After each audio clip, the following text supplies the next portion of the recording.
What a time it seemed! From comparing notes afterwards it was but an hour and a quarter, yet it appeared to me that the night must have almost gone, and the dawn be breaking above us.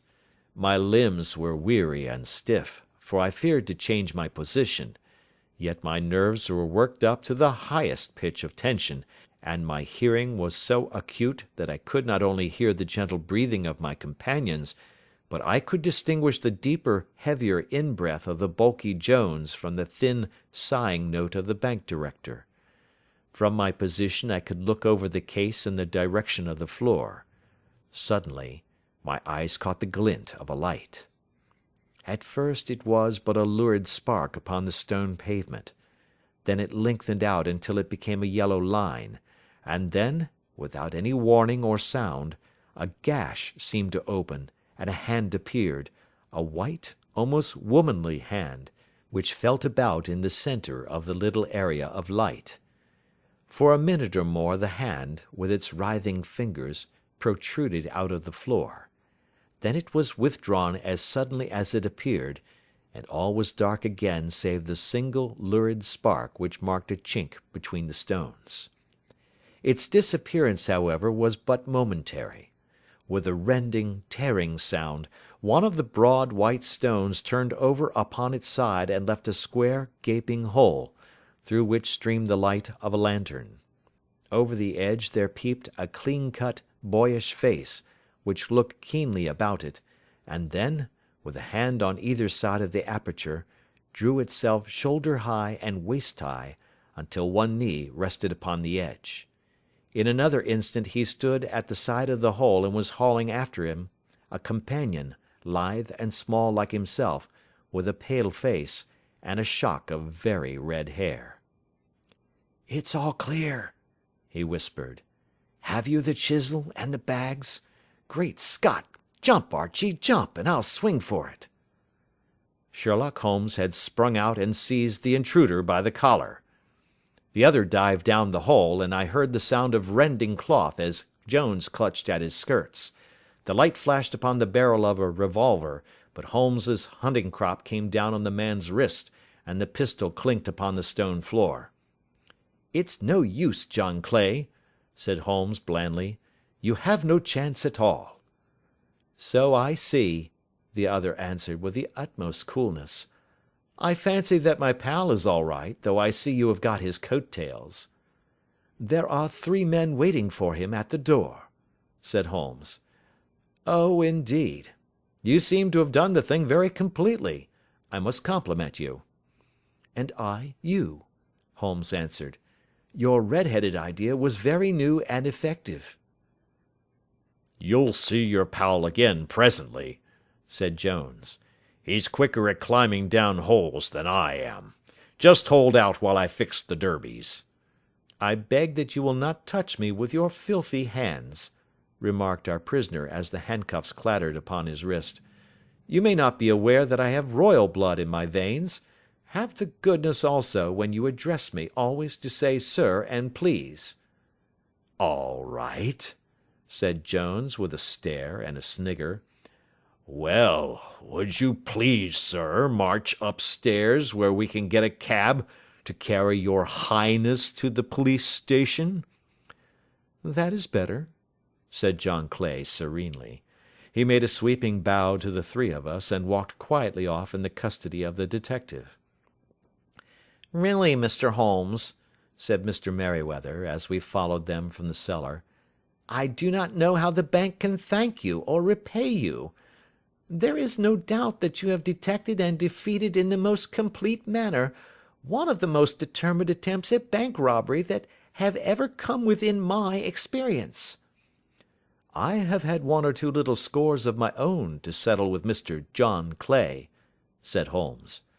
"I have been at some small expense over this matter, which I shall expect the bank to refund, but beyond that I am amply repaid by having had an experience which is in many ways unique, and by hearing the very remarkable narrative of the Red-headed League.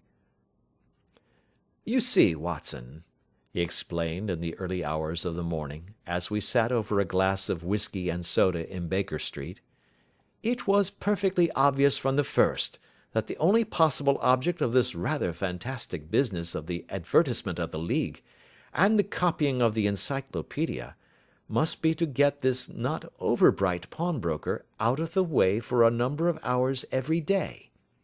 It was a curious way of managing it, but really it would be difficult to suggest a better. The method was no doubt suggested to Clay's ingenious mind by the colour of his accomplice's hair. The £4 a week was a lure which must draw him, and what was it to them, who were playing for thousands? They put in the advertisement, one rogue has the temporary office, the other rogue incites the man to apply for it, and together they managed to secure his absence every morning in the week. From the time that I heard of the assistant having come for half wages, it was obvious to me that he had some strong motive for securing the situation. But how could you guess what the motive was? Had there been women in the house, I should have suspected a mere vulgar intrigue. That, however, was out of the question. The man's business was a small one, and there was nothing in his house which could account for such elaborate preparations, and such an expenditure as they were at. It must then be something out of the house. What could it be? I thought of the assistant's fondness for photography, and his trick of vanishing into the cellar. The cellar! There was the end of this tangled clue. Then I made inquiries as to this mysterious assistant, and found that I had to deal with one of the coolest and most daring criminals in London. He was doing something in the cellar, something which took many hours a day for months on end. What could it be, once more? I could think of nothing save that he was running a tunnel to some other building. So far I had got when we went to visit the scene of action. I surprised you by beating upon the pavement with my stick. I was ascertaining whether the cellar stretched out in front or behind. It was not in front. Then I rang the bell, and as I hoped, the assistant answered it. We have had some skirmishes, but we had never set eyes upon each other before. I hardly looked at his face. His knees were what I wished to see. You must yourself have remarked how worn, wrinkled, and stained they were. They spoke of those hours of burrowing. The only remaining point was what they were burrowing for. I walked round the corner, saw the City and Suburban Bank abutted on our friend's premises, and felt that I had solved my problem. When you drove home after the concert, I called upon Scotland Yard and upon the chairman of the bank directors, with the result that you have seen. And how could you tell that they would make their attempt to-night? I asked. Well, when they closed their League offices, that was a sign that they cared no longer about Mr. Jabez Wilson's presence. In other words, that they had completed their tunnel. But it was essential that they should use it soon, as it might be discovered, or the bullion might be removed. Saturday would suit them better than any other day, as it would give them 2 days for their escape. For all these reasons, I expected them to come to-night. You reasoned it out beautifully, I exclaimed in unfeigned admiration. It is so long a chain, and yet every link rings true. It saved me from ennui, he answered, yawning. Alas, I already feel it closing in upon me. My life is spent in one long effort to escape from the commonplaces of existence.